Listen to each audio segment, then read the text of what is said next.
Após ser sequestrada e vendida para o palácio do imperador, você usa todo o seu conhecimento de apotecária para desvendar as doenças que surgirão no palácio. Fala amigos, sejam muito bem-vindos, eu sou o Note e estamos no anime The Apothecary Diaries, episódios 1, 2 e 3. Em mais um dia normal colhendo ervas, Mau Mau é mandada por seu pai a entregar um remédio na Casa Verdete, mas antes de ir, o senhorzinho diz para ela tomar cuidado, alegando que várias mulheres foram sequestradas recentemente. Ela diz que vai ficar alerta e que irá coletar algumas ervas na volta. Então, depois de passar pelo distrito do entretenimento, Mau Mau chega na Casa Verdete e vê que sua ferida está demorando demais para sarar. Pairin nota que ela está machucada de novo, mas a menina diz que é por causa dos experimentos com os remédios que fez. Mas isso não diminui a preocupação de Pairin. A velhota e dona da casa diz para a garota não causar explosões com seus experimentos novamente e pergunta se ela não quer começar a carreira como cortesã. Mas Mau Mau sai correndo dizendo que deixou os remédios na mesa, falando que aquela velha está sempre tentando fazer ela virar uma cortesã. A caminho de casa, ela passa por um campo cheio de ervas medicinais. Por não conseguir se conter, Mau Mau começa a colhê-las imediatamente, mas de repente ela é raptada por sequestradores e enquanto era carregada, diz que seu pai vai ficar preocupado. Naquela noite, o príncipe acabava de nascer e uma outra mulher, também com recém-nascido, ficava feliz com a notícia. 3 meses depois, Mau Mau olhava para o céu, desejando comer um espetinho e questionando se seu pai está comendo direito. Ela reflete que depois que foi vendida, percebeu que o palácio não é muito diferente dos bordéis e que prefere não se envolver com o palácio interno. Ela comenta que o palácio inferior é o jardim de mulheres que vão dar à luz aos filhos do imperador, onde a entrada de homens é estritamente proibida. Os únicos que podem entrar são o imperador, sua família e eunucos. É uma coletânea enorme de 2.000 concubinas e serviçais e 1.000 eunucos. Diferente das concubinas, as mulheres serviçais como Mau Mau podem acabar perdendo a vida a qualquer momento, mas está satisfeita por estar sendo paga. Uma das serviçais, chamada Xiaolan,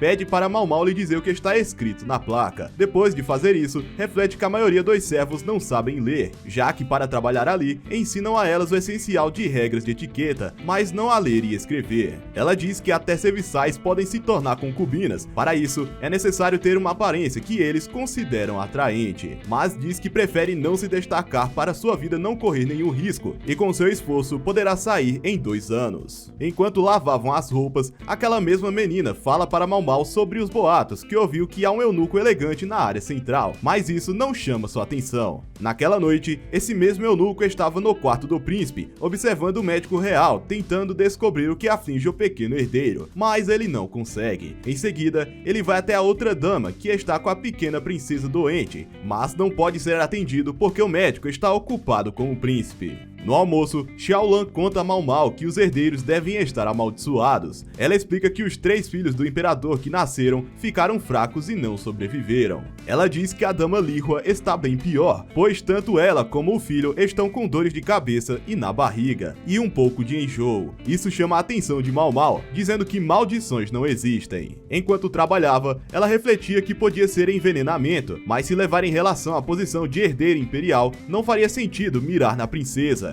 Ela diz que é só um monte de especulação, mas também que não custaria nada dar uma olhadinha.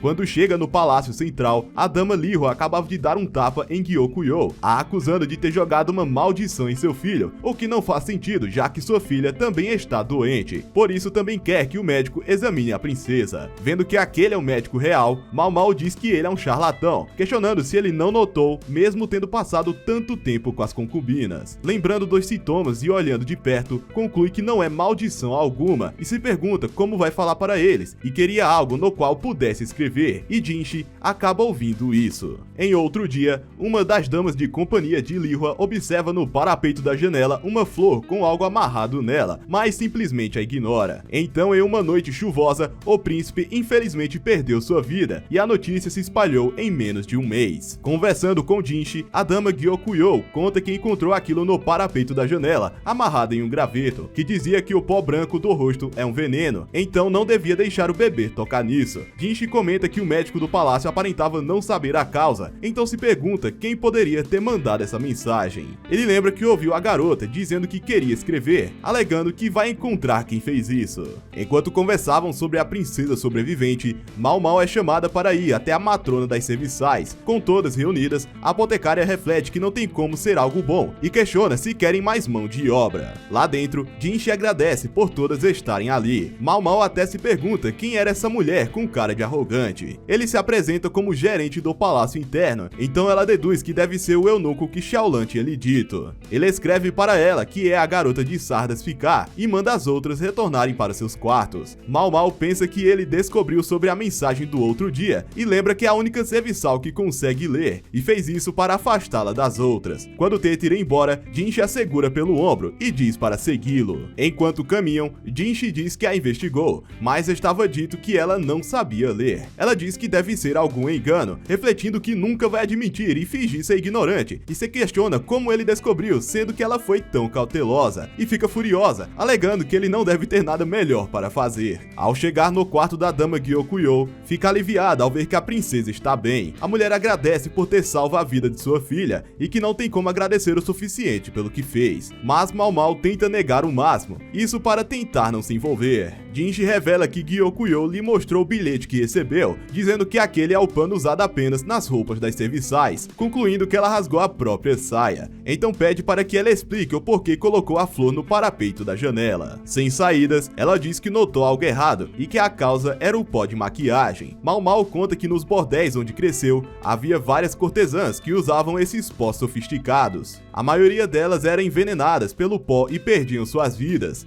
Elas apostavam a vida pela beleza e acabavam perdendo as duas, alegando que era uma apotecária, então sabe algumas coisas sobre venenos. Gyokuyou mostra o pó de rosto que foi usado pela enfermeira do bebê, que disse que tinha um efeito de clareamento melhor que os outros pós, mas ela ficou doente e foi ordenada a ficar descansando, dizendo que é um pecado ser ignorante, alegando que devia prestar mais atenção nas coisas que sua filha coloca na boca. Quando viu a mensagem, foi contar para a concubina Li Hua, porém tudo o que falava apenas fazia com que desconfiasse mais dela. Mao Mao pergunta se tem algo que poderia fazer por Gyokuyou, e sorrindo junto de Jinshi, a mulher diz que Mao Mao vai ser sua dama de companhia, o que a deixa em completo choque por não conseguir mais se manter nas sombras. Enquanto isso, em um acampamento, alguns guerreiros começam a desmaiar de repente e logo presumem que foram envenenados, onde decidem começar a tratar dos soldados. Jinshi é informado que a comida foi feita pelos moradores do vilarejo, onde o mesmo pede por um tempo para que possa tomar uma decisão sobre isso. Gao Shun comenta que ele contratou uma nova dama de companhia para a concubina Gyokuyou. Ele responde que de fato fez isso, alegando que diferente da concubina Li Hua, que tem mais de 10 serviçais, a dama Gyokuyou tem apenas 4, que são de sua total confiança. Afinal, sempre suspeitar dos outros é como uma concubina do imperador sobrevive. Jinshi diz que encontrou a peça mais conveniente possível e que vai usar o valioso conhecimento em medicina da apotecária e garantir que ela não abuse desse poder para usos maléficos, refletindo que talvez deva seduzi-lo um pouco. No dia seguinte, ele se encontra com Mao Mao, que pergunta se ele precisava de algo, e o mesmo diz que não, o que faz ela pensar que Jinshi está vagabundeando. Ele tenta jogar seu charme pra cima dela, mas tudo que Mao Mao sente é nojo. Ao chegar no palácio de Jade, Mao Mao é recepcionada pela chefe das damas de companhia, chamada Hong Yang, que lhe apresenta todos os lugares do palácio. Por fim, apresenta a ela as outras damas de companhia, que ao verem seu braço enfaixado, ficam com pena e dizem que ela poderia ir descansar em seu quarto, pois mais tarde terá uma tarefa especial. Quando ela sai, elas se questionam que tipo de tratamento ela recebeu para esconder as cicatrizes com faixas. Em seu quarto, a menina reflete que o palácio de Jade sempre foi cuidado por uma elite bem seleta, então é normal que uma novata não seja bem-vinda. Por isso, se questiona o porquê dos olhares daquelas mulheres estarem cheios de simpatia. Mais tarde, Mao Mao realiza um teste de veneno, o que a deixa bem animada. Jinshi diz que as comidas feitas para as concubinas passam por muitas mãos, então é possível que ela tenha sido envenenada nesse processo. Ele informa que quando Gyokuyo engravidou, era envenenada ao menos 2 vezes por dia. A última testadora de venenos danificou seus nervos e não consegue mais se mover, o que explica as outras estarem sendo tão simpáticas com ela. Ela observa o primeiro prato e, depois de analisá-lo, conclui que não tem nenhum veneno. Mal Mal reflete que quando vivia nos bordéis, fazia diversos experimentos no seu braço, onde seu próprio pai a chamava de cientista louca. Gradualmente treinou seu corpo contra venenos, então muitos não surtem efeito, mas diz que teve sorte de conseguir esse trabalho. Mal Mal diz para a chefe das damas de companhia que devem mudar para os pratos de prata, pois reagem melhor a veneno, mas descobre que usar os de cerâmica foi ideia de Jinshi para testá-la. Honyang alega que alguém alfabetizado e com esse conhecimento deveria ganhar muito mais. No entanto, Mal Mal diz que prefere receber menos do que dar dinheiro para os sequestradores que a venderam. Ouvindo isso, Honyang ergue um jarro para ela segurar, mas o solta no chão, dizendo que Mal Mal não conseguiria pagar com seu salário de dama de companhia, então diz que vai ter que cobrar seus responsáveis, que nesse caso são os sequestradores, e lhe entrega seu pagamento mensal. No dia seguinte, as garotas não deixavam Mal Mal participar das tarefas domésticas, o que a deixa entediada, sendo chamada apenas para testar a comida das refeições, e não faz nada o resto do dia. Ela então é chamada por Jinshi, o que não a agrada muito, ou mesmo fica chateado por seu charme não funcionar nela. Ele então pede para ela testar os pães Bause que recebeu de um militar. Apenas sentindo o cheiro, ela nota que tem afrodisíaco, mas diz que não é prejudicial, comentando que talvez a pessoa que lhe deu esses pães lhe faça uma visita de noite. Ele conta sobre o esquadrão de soldados que foram envenenados há alguns dias, e eles relataram sentir náusea e dificuldades para respirar, e como a refeição foi feita em um vilarejo próximo, o líder acabou sendo preso. Mal Mal pergunta onde eles comeram, e Jinshi responde que foi em um acampamento ao ar livre. Mal Mal se aproxima da flor rododendro e começa a mastigá-la, dizendo que ao ingeri-la ocorrem sintomas como náusea e dificuldade respiratória, ou seja, até o palácio interno possui plantas com veneno, alegando que algumas têm veneno nos galhos e raízes, onde algumas madeiras podem emanar veneno só de serem queimadas, o que conclui esse caso. Em seguida,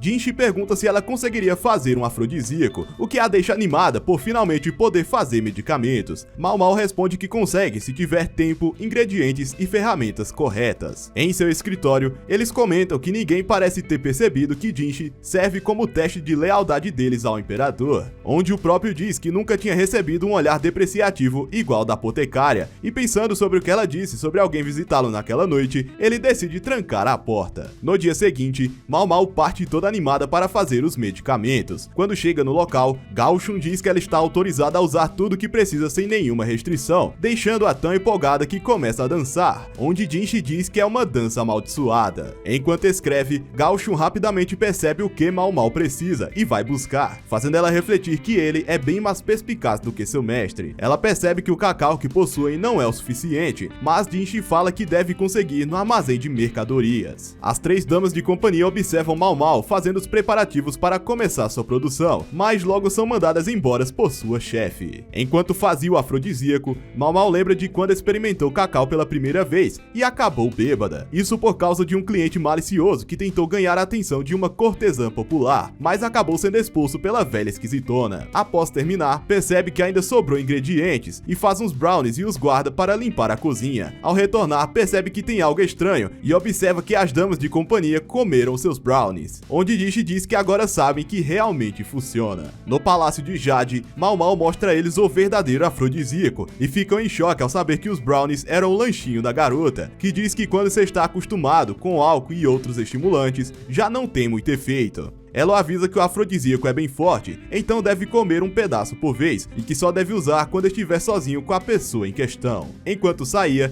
Gyokuyo fala para sua assistente que realmente podem confiar em Mal Mal. Jinshi, por sua vez, se aproxima dela e a agradece, onde ela diz que espera que não tenha nenhuma vítima. Ainda naquela noite, uma mulher se assusta com a visão de outra mulher de branco, lhe observando com um olhar assustador. Em outro dia, Jinshi dá a notícia para a concubina Fuyu que ela irá ser vendida como recompensa para um certo militar. Naquela noite, uma das serviçais se aterroriza com a presença de uma mulher pálida assustadora na sua frente. Depois de dividir as tarefas, Inhua vai até a cozinha, onde vê Mal Mal fazendo remédio para a gripe e vendo a faixa no seu braço, instantaneamente se preocupa, perguntando se ela está se cuidando direito. Enquanto trabalhavam, Inhua pergunta se ela ficou sabendo do rumor sobre o fantasma que ronda no palácio palácio interno. Xiaolan diz que ficou sabendo sobre, afinal é a coisa mais falada por todos nos últimos dias, e que aparentemente é o fantasma de uma mulher que fica dançando no ar, embaixo da luz da lua, que aparece toda noite nas paredes do portão leste do castelo. Mao Mao conta que os portões são protegidos por guardas e as paredes são rodeadas por um fosso, então sair de fininho é impossível. No entanto, dizem que concubinas que tentaram escapar do palácio interno estão afundadas nas profundezas dos fossos, ou seja, é só uma historinha de fantasma comum. Em seguida, ela vai até o médico charlatão para que ele dê uma olhada no remédio que fez, refletindo que quando ele descobriu que ela consegue fazer remédios, começou a deixar ela usar o que precisa e até faz um chazinho para ela, o que ela gosta bastante. Mas esse momento é estragado pela chegada de Jinshi, fazendo ela se perguntar se ele não tem nada melhor para fazer, já que fica vadiando pelo palácio interno como se estivesse vigiando as pessoas, chegando à conclusão de que ele deve ser o queridinho do imperador. Ele fala sobre o rumor do fantasma e pergunta se sonambulismo seria possível, assim conseguindo sua atenção. Jinshi questiona como curaria algo do tipo, mas ela diz que não sabe, pois não tem remédio que cure sonambulismo, mas o cara é muito insistente, então ela diz que fará o seu melhor, apenas para se livrar desse homem grudento. À noite, caminhando com Gao Shun, ele pede para Mao Mao parar de olhar para seu mestre como se ele fosse um inseto, dizendo que ele contou euforicamente que Mao Mao o encarou como se fosse uma largata venenosa, e ela diz que vai tomar cuidado a partir de agora. Chegando no portão leste, eles observam uma mulher dançando, onde Mao Mao a compara com uma rosa louca sob o luar. Gao Shun informa que aquela é a concubina Fuyu, que será entregue a um oficial militar como recompensa no próximo mês.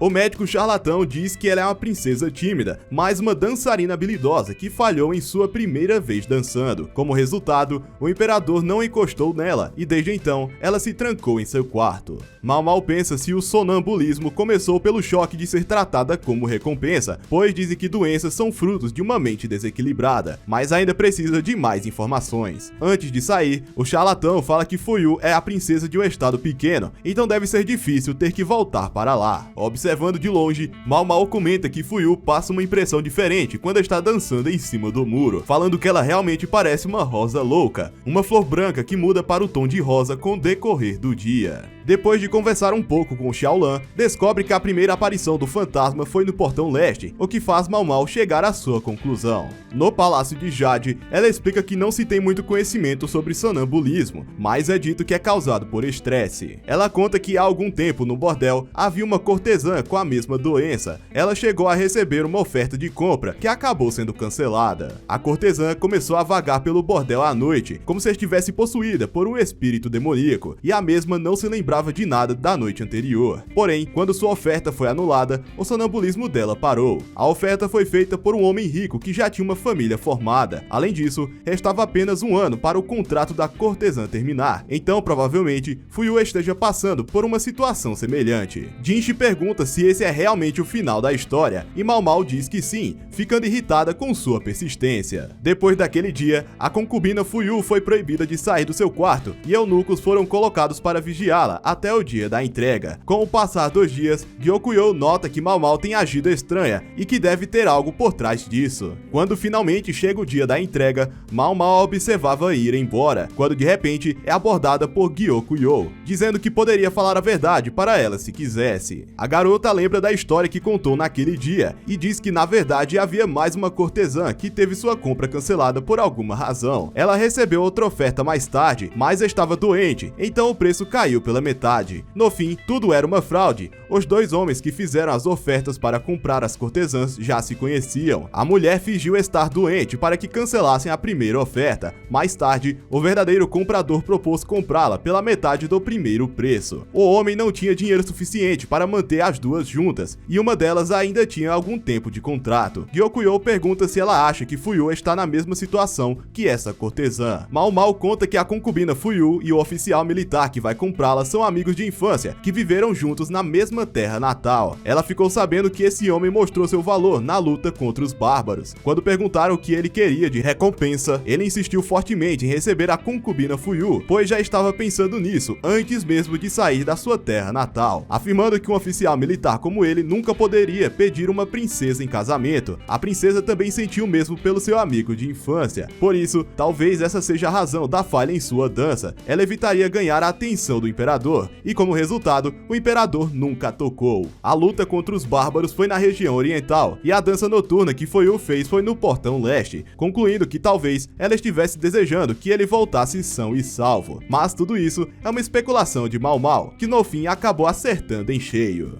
Gyokuyo pergunta à garota se ela se tornaria uma mulher horrível se falasse que está com inveja de Fuyu. Mao Mao reflete que Fuyu estava muito bela naquela noite, tão bela a ponto de dizer que não é a mesma princesa simples que viu de manhã, então responde que não a tornaria, com isso trazendo um final feliz para o casal. Na Torre do Leste, Mao Mao questiona se o amor consegue deixar uma mulher tão bela, que tipo de remédio conseguiria fazer com ele. Ao mesmo tempo, no Palácio de Jade, Gyokuyo é visitada pelo Imperador, que diz ter um pedido para a apotecária de quem tanto falam. Amigos, qual será o pedido que o Imperador fará para Mao Mao? Qual será a sua reação ao saber disso? Se quiserem saber, deixe aí nos comentários. Gostou do vídeo? Se inscreve no canal com o sininho ativado para não perder as próximas histórias de animes. Deixa o like que vai ajudar bastante o canal, agradeço demais, galera. Bom, é isso, sobrevivam e nós nos vemos no meu próximo vídeo. Tchau!